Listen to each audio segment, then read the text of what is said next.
Hello everyone. Today we wanted to talk to you about a really neat villain, and it's kind of corny how he is, but we love him just the same. This villain's name is Lester Verde, or you can go by his comic book villain name, Dr. Bong. A villain of Howard the Duck, and intended as a parody of Dr. Moreau combined with Dr. Doom. Dr. Bong first appeared in Howard the Duck number 15 of August 1977 and was created by Steve Gerber and Marie Severin. The character's personality was loosely based on journalist Bob Greene at the time. As a child, Lester Verde was severely bullied. When complaining about it to his mother, she noted his creative use of insults against his tormentors and sparked his desire to use his creativity to become a writer.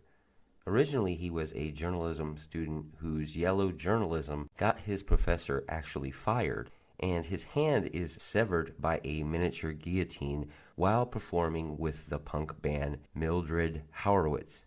Now, this becomes a huge factor in him becoming the villain Dr. Bong. However, his paraphernalia that he adds on to his head and arm is never really truly explained. It is revealed, however, that he is also a skilled scientist and uses his knowledge of chemistry and physics to create several devices and creatures to do his bidding, particularly Fifi the duck, who is the closest thing Bong had to a henchwoman.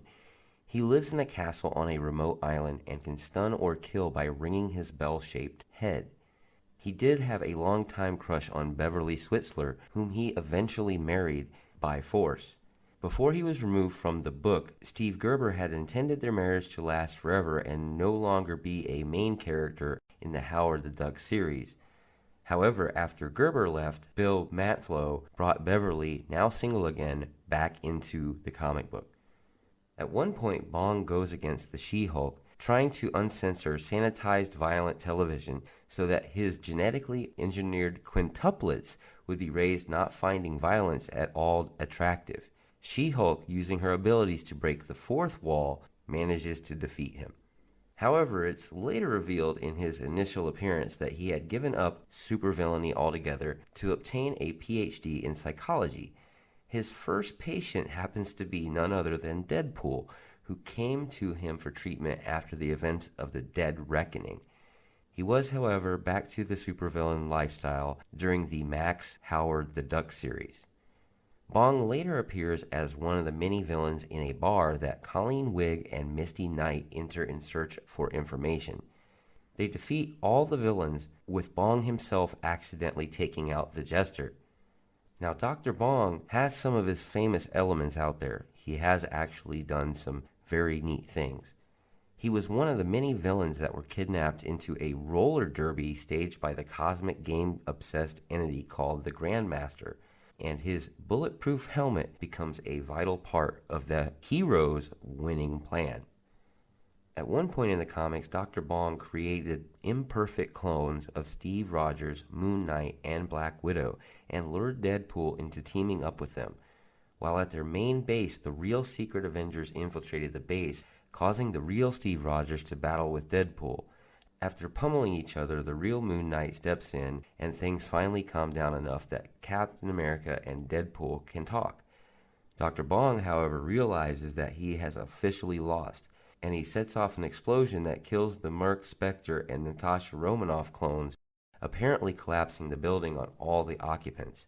Dr. Bong then tries to confuse the Secret Avengers and Deadpool by dressing all his genetic regenerative clones as Deadpool.